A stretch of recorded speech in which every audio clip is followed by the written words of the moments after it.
رحمانی صاحب قبلہ، صدر آل انڈیا مسلم پرسنل لا بورڈ اور دیگر مہمانان خصوصی اور حاضرین جلسہ، کیونکہ مقررین کی تعداد زیادہ ہے اور صرف 2-4 لفظ کہنے کے لیے مجھے کھڑا کیا گیا ہے، میں اس موقع پہ کہوں گا کہ تو ادھر ادھر کی بات نہ کر، تو ادھر ادھر کی بات نہ کر، یہ بتا کہ قافلہ کیوں لٹا، میرا رہزنوں سے کوئی گلہ نہیں، تیری رہبری کا سوال ہے۔ مجھے اور ایک شعر یاد آتا ہے، تلواریں بیچ کر ہم نے مسلح خرید لیے، تلواریں بیچ کر ہم نے مسلح خرید لیے، ہماری عزتیں لٹتی رہیں اور ہم سجدے کرتے رہے۔ عزیزان ملت اسلامیہ، ایک اہم ترین مسئلے پر وقف ترمیمی قانون کے خلاف احتجاج میں ہم جمع ہوئے ہیں، اور یقیناً ہندوستان کی سرزمین پر مجھے وقت نہیں ہے کہ میں بات تفصیل کے ساتھ کہوں، لیکن مجھے ایک بات یہ کہنے دیجئے، 1857 میں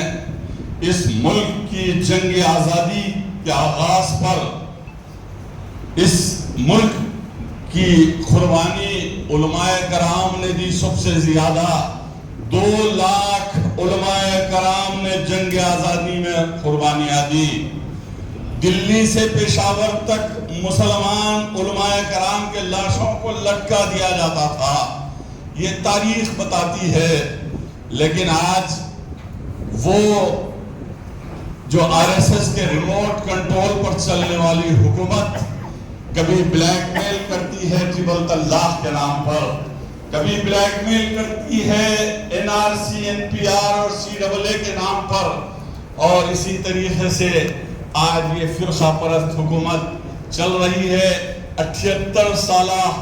ہندوستان کی آزادی کی تاریخ کو اگر ہم دہرائیں گے تو یہ بات کھل کر ہمارے سامنے آتی ہے، ارے ہم نے جتنا اس ملک کے لیے قربانیاں دی کوئی اور نہیں دیا۔ مولانا ابوالکلام آزاد نے جب اس ملک کی تقسیم ہو رہی تھی،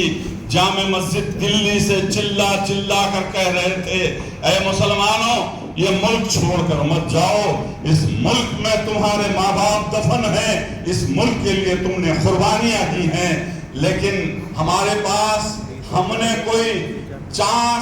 بائی چانس ہندوستان میں نہیں رہے، بائی چوائس رہے، ہم سے زیادہ محب وطن اور کوئی اس ملک میں نہیں ہو سکتا۔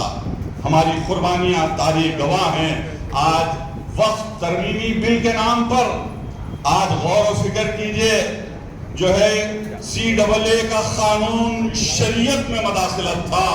لیکن وقف امینڈمنٹ جو بل آیا ہے، قانون بنا ہے، یہ ہماری شریعت میں مداخلت ہے۔ ہم شریعت کو بچانے کے لیے ہر قربانی دیں گے، یہ ہم حیدرآباد سے اعلان کرتے ہیں۔ اور مولانا جو خالد سیف اللہ رحمانی صاحب کا جو 3 مہینے کا جو پروگرام اور روڈ میپ آیا ہے، میں اس کا خیر مقدم کرتا ہوں۔ آج ہندوستان کے مسلمان اپنے گھروں میں نہ بیٹھے، اپنی شریعت کو، اپنے دین اسلام کو، اپنے مسلم پرسنل لا کو بچانے کے لیے سڑکوں پر نکلیں، اور وہ دن دور نہیں اگر ہمارے ساتھ ہندوستان کی حکومت اگر انصاف نہیں کرتی اور اس قانون کو واپس نہیں لیتی تو ایجپٹ میں کیا ہوا تاریخ گواہ ہے۔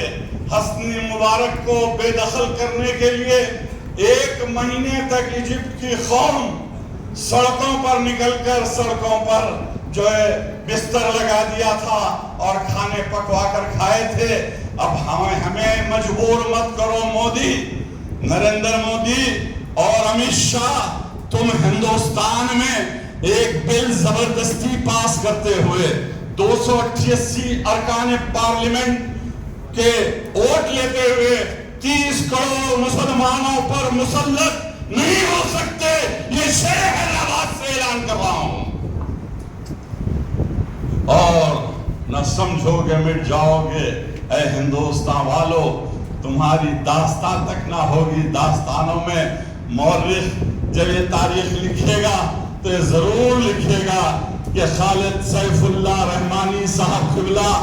صدر آل انڈیا مسلم پرسنل لا بورڈ اور مفتی عابدین عمر عابدین صاحب جیسے لوگ ڈائس پر ہیں۔ میں سب کی خدمات کو سلام پیش کرتے ہوئے مسلمانوں سے یہی درد مندانہ اپیل کرتا ہوں کہ آپ گھروں سے نکلیں، سڑکوں پر نکلیں، پرامن جمہوری احتجاج میں اپنے سروں کی گنتی کریں۔ اور میں آپ کو ایک بات آخر میں کہوں گا، وقت نہیں ہے کہ ہمارے سروں کی پھٹی ٹوپیوں پر طنز نہ کر، ہمارے سروں کی پھٹی ٹوپیوں پر طنز نہ کر، اس ملک کے عجائب خانوں میں ہمارے تاج رکھے ہوئے ہیں۔ وآخر دعوانا